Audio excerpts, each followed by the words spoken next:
Hey guys, this is Gatsby with Dame. Today you join me for episode 24 of Road to Colonisation, and we start where we left off, trying to meet up with an asteroid. Now, I launched this last time, but it was quite late at night when I was recording the last episode, so I was like, how do you do this? Because it's actually kind of difficult when you've got something that will be in the system for like an hour, really far out, moving really difficult to get an encounter, but obviously you can with enough maneuver nodes. But I thought I'd start simply by putting my apoapses up at the path of the asteroid, because we have a contract to bring in a size A asteroid, just a small one. In the tutorial level I think it's like a little tiny rock, but often they're about 100 tons or more.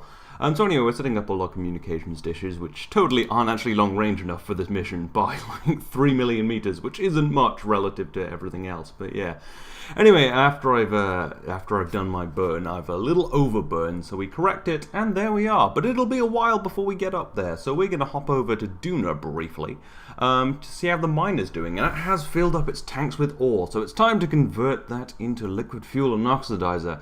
How much will we get? We'll surely fill these tanks to the brim with that much ore. No, of course, we get like basically no ore. We're basically no liquid fuel and oxidizer because the these tanks hold so much and only have like 1,500 units. So yeah, fueling this up without just being able to leave everything running is kind of tedious. You have to drill all the ore out and then convert it all into fuel, and you have to keep going back and forth because they don't work in tandem on this miner for some reason. They just can't find the right thermal efficiency balance. So yeah, I have to keep jumping back and forth. But yeah, you probably didn't even notice the fuel go up, but we did do it, and we are going to be coming back quite a bit this episode to keep on keeping, try and get enough fuel to actually come back to Kerbal with the Canterbury, because they could be stuck here, but they have a ton of life support, so it's alright. Anyway, back with this, I'm just checking the communication. Look at this fucking mess of communications. But yeah, we're gonna get up on here now. I'm trying to find the right asteroid. There's one that was coming really close, but I don't think it was the right size. That would have been way easier to capture, maybe. Although it would be going really fast, so maybe not. Anyway, you have lots of time up here, which is nice because everything's moving fast, but the distances don't matter so much. So yeah, we need to do a bit of a tweak, but I don't have communications right at the top because this dish has a range of 50 million meters, and my apoapsis is 53 million meters. So there's a big blind side where I have no control. But yeah, I do need to do a plane change like 180 degrees because it turns out I launched in the wrong direction. I wasn't taking into account the direction of the asteroid. I just did a normal launch, but luckily the burn isn't too big and all is good. So yeah, we've got ourselves nicely placed now. And then we're going to need to do a bit more of a plane change in a bit, but yeah, you can see we've got that all planned, and I've planned all of the maneuvers here, and you can see we actually do have an encounter. So this is what we'll be doing roughly. There are a few things that will get in our way, like the moon. But yeah, you can see there at the top those two orange markers, nice and close together. We should meet the asteroid, be able to capture it, and complete the contract, which is rather fantastic. Anyway, back at Duna, we have kind of an annoying situation where Kerbal and Duna, the sun is blocking our communications, so I turned off the miner's drill to switch it around, and then lost comms, and I won't have it for probably a few days because the sun's in the bloody way, which is really annoying. So yeah, I tried to time warp a bit, but the asteroid thing needs to do its next bit before the sun will be out of the way. Yes, remote tech adding difficulty to every little facet of this video, of all of Kerbal Space Program if you install remote tech. Although it is stock in Kerbal Space Program now to have comms, but this actually isn't updated by that. I think I'm still in 1.1 because why not? Nothing's really changed, except performance. Shit, yeah, I should upgrade to 1.2, but that might break a lot of things, so who knows. Anyway, so yeah, now here we are. I've told the flight computer to do this burn because we'll have no comms, which is obviously quite annoying. So it's going to do the little inclination change, and then luckily I do just get a bit of comms to tell it to do the next burn. Apparently I hadn't already told it to do that. Lucky as well because the maneuver is now in the wrong place. But yeah, so there we go, we'll nicely meet up. This flight computer is useful. Obviously it does burns absolutely perfectly, which is better than I'll do, and it also does them when I don't have any comms, because you can see it's fairly intermittent. Occasionally I will have it up here when I bounce something off Minmus or the moon, but it's really intermittent, so I will need to find a solution for that before I actually capture the asteroid, because I can do all these burns with the flight computer without like an actual downlink, because obviously, you know, the flight computer can do it. But I won't be able to capture the asteroid with the flight computer. As magical as my skills with flight computers are, like my Eve thing last time, yeah, I'm pretty impressed with all that. Yeah, I've gotten quite good at telling it to do a lot of things, but probably maneuvering into an asteroid is not one of them. And yes, you can see that we will indeed meet up. However, we will encounter the moon at some point, so we'll have to deal with that. Anyway, back on Duna, I finally have comms back here. And we need to activate that drill again. Pretty much nothing else. We actually haven't mined that much ore. It takes ages to mine ore, and I can only use one drill at a time because the thermal efficiencies are all fucked up. So yeah, this miner was it wasn't great. Maybe I'll send another one in the next transfer window, like a better one, like a bigger one. Try and get the thermal efficiencies all right so I can have everything running at the same time. I think that would be rather nice. Anyway, back on Kerbal. We're jumping back and forth a lot, and we'll be jumping back and forth a few more times, so do bear with me. And there will be something that isn't Duna or asteroid capturing at the end of the video, so you can stick with me for that as well. But the asteroid capturing, it was quite fun. It took a while, but it's quite interesting having to do all this mad maneuvering. Anyway, we have another burn to avoid the moon, because you saw last time we actually have an encounter with the moon this orbit, which we weren't really told about. Well, we were, but because we were like looking 3 orbits ahead, it didn't come up. So yeah, we're going to do a small burn, a small retrograde burn to avoid the moon, and then we'll fix that on the next way round. And we will meet the asteroid without a horrible moon encounter. But now, we need to solve the non-communications problem, because you need to be able to communicate as a rocket family, you know? Communication's key. So we're launching some satellites, and we're launching it on a very special rocket. This is the Pulsar 4. You may be thinking, didn't that already exist? Well, yes it did, but I'm bringing it back, because I love this rocket. This is one of my favorite rockets I've ever built. If you look at it, look at the engine layout, it reminds me a lot of the original Falcon 9 with the square engine layout, and that's why I love it. It only has 8 engines, but I am working on a Pulsar 5, which is this, but with 9 engines, so it's like really Falcon 9-y, and with slightly higher payload capability. And you may be wondering, why are you bringing this back? Well, partly because it looks amazing, and I just love it, and it's tall, and this rocket was built to just maximize what you could do in this first level VAB, maybe the second level VAB. I think the second level VAB. And yeah, also it's very cheap because it's not using those vector engines, which are very expensive. See, the Starlight 1 and 2, which I may still use, they're very expensive even when they're reused, because they only do small payloads, and they're using vector engines, which are really expensive, even when you just lose 10% from recovering. So I don't want to be using them too much, because they're just expensive and pointless. Also, the Starlight 1 is not very good at lifting anything above like 10 tons, which isn't that useful. And it's more expensive than this rocket, so I might as well just use this rocket. And the Pulsar 2 is pretty cool, and I'll probably keep using it, although it's about as good as this rocket, but more expensive. See, the vector engines I've been using a lot recently because they're fantastic, but they're also very expensive. So I am thinking of bringing back this rocket and maybe upgrading it to the Pulsar 5 to a 9-engine setup, which would be very fucking 90 and would be cool.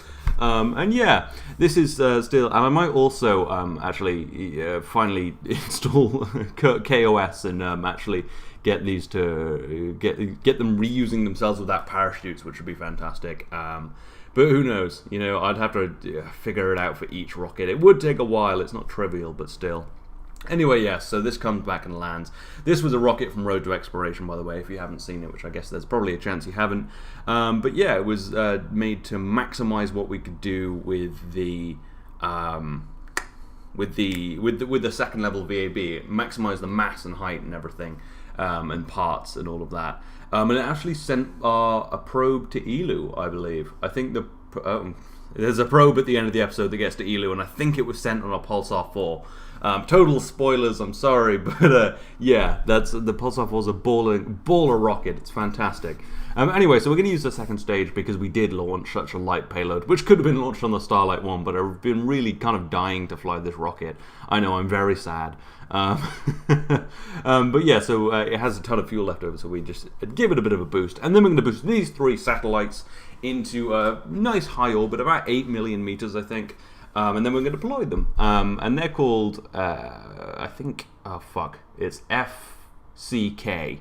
or FKC, full Kerbal coverage, because we don't technically have full coverage in our entire Kerbal system, because on the very outer bits beyond Minmus, the satellite, the communications don't actually reach unless you have a big antenna, which I should have done. I should have just put a bigger antenna on that asteroid capture vehicle, but I didn't, so yeah.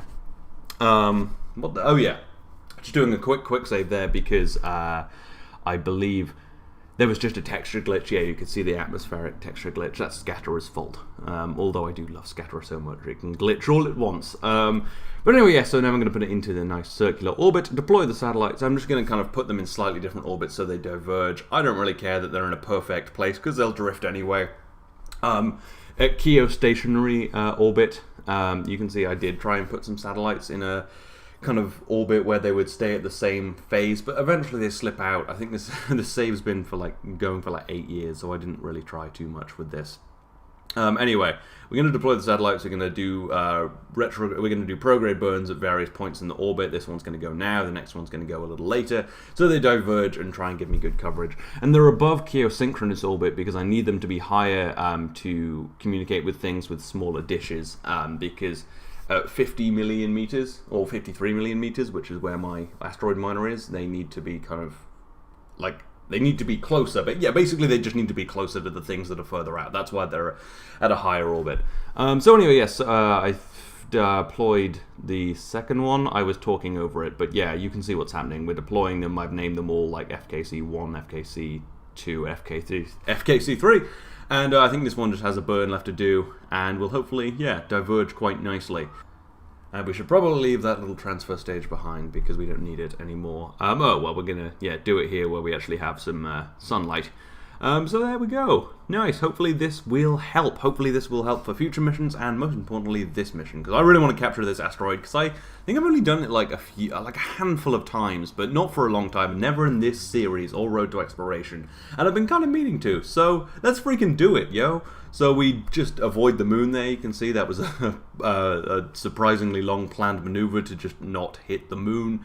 And then we're going to go and correct that. This is pretty much the whole episode of me tweaking this around, because it took so many little things, you know.